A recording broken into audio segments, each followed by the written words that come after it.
bizarre daily habits that may support heart health. You know, despite modern advancement, heart disease remains the #1 most common disease among Americans. And it's the case of 1 in every 5 deaths. So what's the big problem? Well, 42% of Americans are officially obese.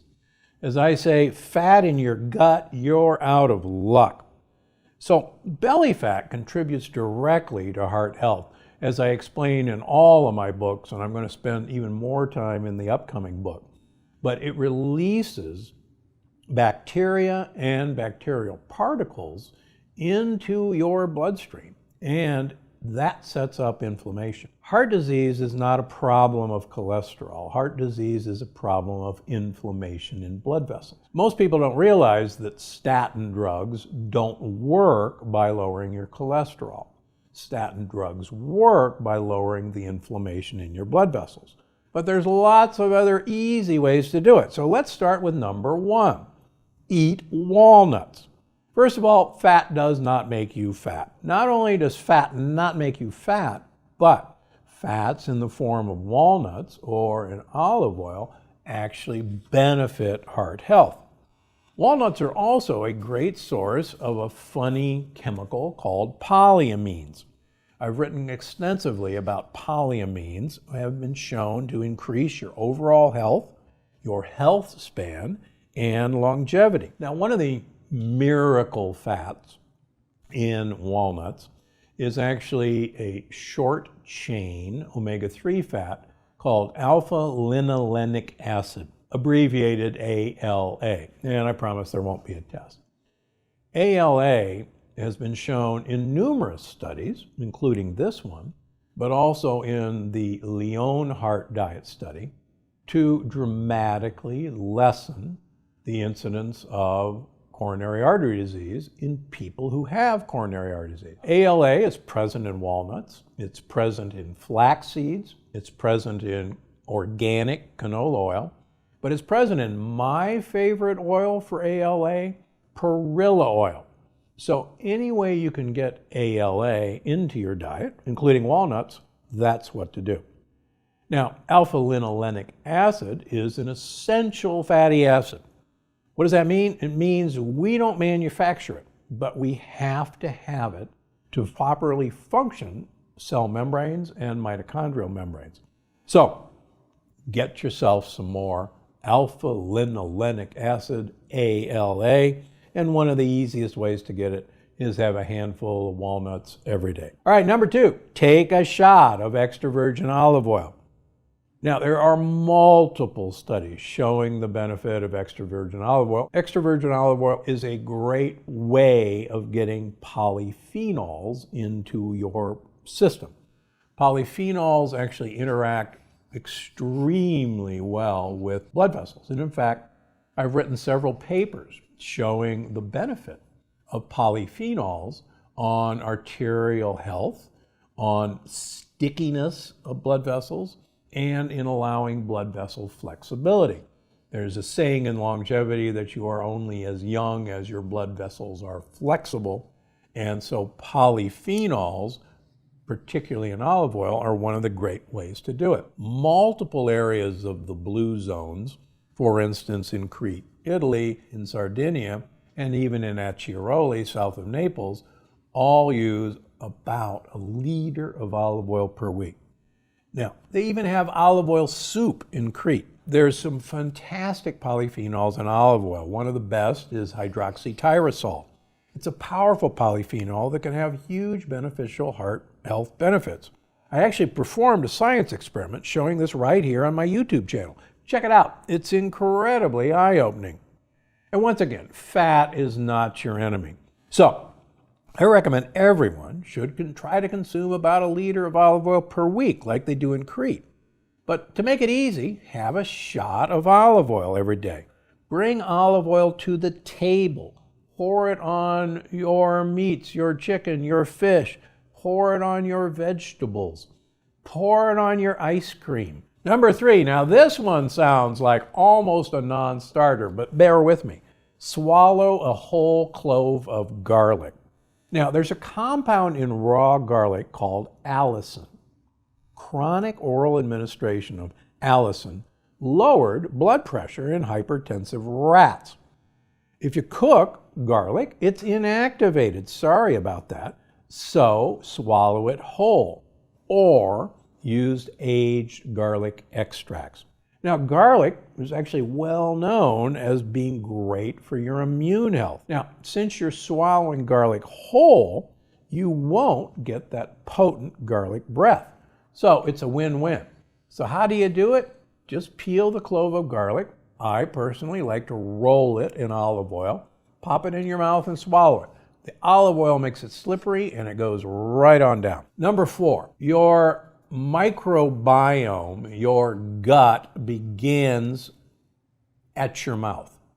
And your oral microbiome and your oral health is really just as important as your gut microbiome in terms of heart health.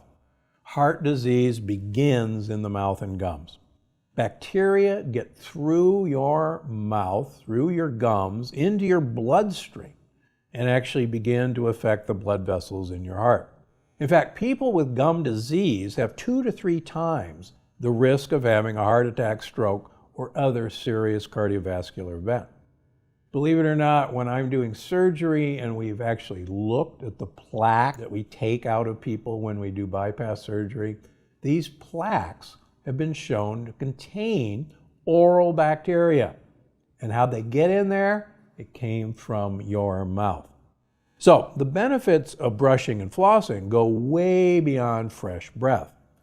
Also, speaking of fresh breath, most commercial mouthwashes destroy your oral microbiome and actually raise your blood pressure, exactly what you don't want to do. So instead of mouthwash, use oil pulling and you'll get great results. In fact, I actually talk about this on episode 221 with Dr. Puneet Nanda, aka Dr. Fresh. It's great watching and it's very entertaining to hear his story. Last but not least, cheese, please. Now, recently, big news was made with a study out of Norway looking at people with stable angina. Stable angina means that these people had coronary artery disease, and if they did too much activity, if they walked too fast, if they exercised too fast, they got chest pain, angina. When they stopped doing that, the chest pain went away. And it was predictable. This is called stable angina. Now, what they did was they looked at the effect of dairy consumption, butter consumption, and cheese consumption on what happened to these people's stable angina. Now, what made the news was that dairy and butter dramatically worsened stable angina. In other words, they went on to have heart attacks or needed stents. But was not mentioned was the fact that the more cheese people ate, the better their angina got. It went away. Huh?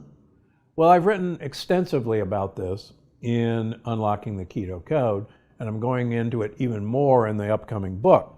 But cheese has fascinating products that improve heart health in multiple areas. Interestingly enough, 4 out of the 5 blue zones actually are blue zones because they eat goat and sheep cheeses. The fermentation process of making cheese produces very important compounds that actually protect against heart disease, having nothing to do with cholesterol. Now, no, you can't eat nachos and cheese sauce or other highly processed cheeses. If you're going to have cheeses, look for the fact that they're made out of casein A2. These are most cheeses in France, most cheeses in Italy. All goat and sheep cheeses and water buffalo cheeses are casein A2. So enjoy your cheeses, the right cheeses, please. Finally, exercise snacking. Now, everyone knows that regular exercise is absolutely essential for heart health. But that doesn't mean you have to spend hours in the gym every week. Instead, try exercise snacking. It's super easy, fun, and great for even the busiest of people like me. So what do? Wall sit. Wall sit for up to 2 minutes several times a day. Now, this is hard to do. This is how I get ready for ski season. So don't give up. Just sit against a wall for as long as you can before your quadriceps are screaming, and then try to push it a little bit longer every day. Get to 2 minutes and you'll be shocked at the benefit of wall sitting. Couch planks. Get off the couch in a commercial and just do a plank against the couch. It's really easy. It's effortless. My personal favorite, do deep knee bends when you're brushing your teeth. Come on, folks, you're not doing anything else twice a day. Just do deep knee bends while brushing your teeth. Kind of time your brushing with your deep knee bending. Walk and talk. Instead of taking a call at your desk, get up, carry the phone with you, and walk around the office, walk down the hall, instead of just sitting there talking. It's also incredible for your overall health, including your heart. It's really the most underestimated form of exercise. Go out and walk every single day and you'll notice better health, more energy, and a slimmer waistline. And that's what I tell all my patients. Please get a dog. A dog will demand a walk twice a day, and it'll get you out as well. I think you're going to love this one. If you're enjoying potatoes in any form, you're accumulating a hefty helping of these toxins. This can contribute to serious health issues